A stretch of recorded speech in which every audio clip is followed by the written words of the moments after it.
Well, everybody, happy Thanksgiving if you do celebrate it. We are now here at a crucial crossroads with the Dallas Cowboys as they face off against the 7-3 New York Giants. Now, the reason why this is an extremely important game is the winner of this game will get the fifth seed in the conference, and more importantly, it really is going to provide momentum to one of these teams. And you look at the Cowboys and we say to ourselves, okay, they're coming off of this domineering win over the Vikings and they have a short week. Then you have the Giants who were coming off of a loss against the Detroit Lions. Very disappointing. So you look at these two teams and there's a lot of indications that the Cowboys are favored in this game. I think the Cowboys are an 8-point favorite, which is ridiculous. I don't think it's going to be that domineering of a win for the Cowboys whatsoever because these are divisional games. I would think New York would cover the spread. However, they have had a rash of injuries that have taken place to where you don't really know what's going to happen moving forward with this Giants team. They've been winning close games, but it doesn't feel like they have enough oomph to really make that significant push. So I think they're just trying to beat the teams that are on their schedule. I mean, you look at their last three games, right? They have lost to Seattle. I mean, I could even go back further. Let me provide this. So they beat Baltimore on barely by a 4-point game. They barely beat Jacksonville. They lost to Seattle. They beat the Houston Texans barely. And they lost to Detroit. And, it's not like I'm being negative about them winning games. Like, listen, man, if you win games the way you win games, congratulations to you. It's the same way with Minnesota. However, what worries me about the Giants compared to the Vikings is that while the Giants are a divisional opponent, they really don't have enough firepower to contain what Dallas is doing if Dallas is on their A game. Which, again, that's really the crucial thing. Can Dallas play a complete game of football on Thanksgiving? They have not done so in the last 3 years. But, like I mentioned in the Vikings video, the Dallas Cowboys typically win on Thanksgiving when they win the Sunday before. That has been the trend for the Cowboys for the past couple of years. I think that this is going to be the year they finally win on Thanksgiving because right now with the Giants, they are in a state of limbo. I think the injuries are really crucial. They lost to Dory Jackson. I think he had an MCL sprain or tear, which sucks. I think they lost one of their tight ends as well. It's Bellinger, I think his last name is. I do apologize. I'm not familiar with all the Giants players. But you look at that team, and it's pretty simple that if you were able to beat them with Cooper Rush, you would think you could beat them with Dak Prescott. And Dak Prescott does have a damn good record against the Giants, so that's another thing. And I believe this is the second time we're playing the Giants, history-wise, on Thanksgiving, which we beat them 30-3 the last time, which was a way, way, way long ago. But I digress. I think that this is a team that the Cowboys are facing where they're beat up. The record speaks for themselves. They've won close games, but this could be a mirage if the Cowboys do what they did to Minnesota. I think that's really been the theme of the Cowboys wins, especially with teams like Minnesota. Now people are saying that they're fraudulent. If we beat the Giants, are they going to be a fraudulent team? Because we would have beaten two teams back to back with significant records above 500. And this is why it's also crucial for the Cowboys to win this game. People are talking about Odell Beckham. If you win this game, you're 8-3, and you have a significant talking point to him to be like, listen, if you join our team, we are way more of a contender. Even though New York does need him more because of the receiving room they have.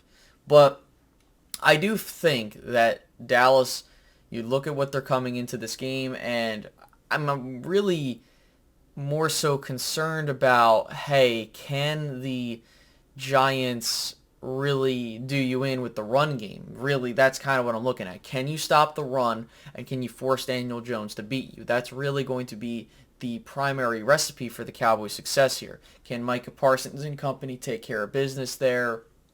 Can Dak Prescott do things offensively enough to get the job? We're not asking for a massive performance from everybody.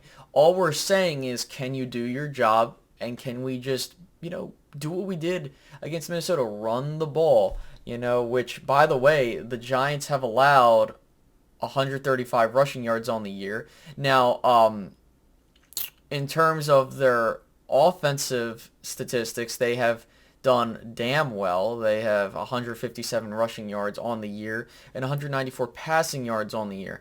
So the Giants defense has been giving up a lot of yardage, and that hasn't translated to many scores, which is kudos to them. But I think the fact of the matter is that, and I'm looking at the line now, the line's moved to 9 points in favor of the Cowboys, which before it was 8. So something's going on there. Like, and I usually always say to people, monitor how the line moves. Because if the line's moving in favor of one team, that's something to be of note. And so I've been noticing that. Now, the Dallas Cowboys, I believe, I think they're 3-0 against the spread. I could be wrong here. Let me see. Take a look. I'm sorry. They are 7-3 against the spread. And I mean, the Cowboys have been a completely different team with Dak Prescott under the helm. So I think that that's also something to keep in mind, that the stats will skew it with that in mind. Because if you actually look at the 7 to 11 week schedules and performances, the Cowboys have the number one offense in the league. They've scored the most points since Dak Prescott has returned. And to have 240-plus games in that span of time is really impressive. So that's something I think is a very much warm welcome to see. I think that what's also funny is that Dak Prescott has 8 touchdown passes already. Daniel Jones has had 9 all year. And I think if we include rushing, if you want to do that, I think he has more than Daniel Jones, but there's that. Saquon Barkley's had a really good year, and you look at the receiving yards, and I really look at this team, and it's just, I think the Giants are a team where they're good, but I don't think they have enough talent to push them over the finish line. But they have been winning close games if you keep them in those situations. So I think for the Cowboys, you're talking about a team that's 3-1 on the road. For the Cowboys, they're 4-1 at home. Take care of business. Let's move on to the next game, which I believe is Indianapolis, which will be next Thursday. So a lot riding on this game. Win against the Giants, get to 8-3, solidify your spot as the 5th seed, and stay the course on, if Philly drops a game, which could happen in the next 2 weeks, guys. Philly has not played very well. I'm going to just keep it a buck, because now we're starting to get into the conversation of the playoff picture. Can Dallas catch up with Philly? If Philly drops one game, that's all that Dallas needs, because then Dallas, all they have to do is just run the table. They play against the Packers, then they play against the Titans. It's realistic that the Eagles do drop a game in one of those, which I would predict happens, because that's how the NFL usually works. I don't see them running the table and finishing the season 16-1. Can they? Yeah, they can. But I could say the same thing about the Dallas Cowboys. Dallas needs to prove to me that they are going to be the team that emerges in the NFC. They haven't. They haven't yet. They have definitely showed promise. But there hasn't been a team as of this current juncture, as we're going into December. Usually what happens is, guys, is that you see a team that you say, hey, they're going to be the team to be moving into the playoffs, right? Like last year, you could have made that argument for the Rams or the 49ers because of how they were playing in December going into the postseason.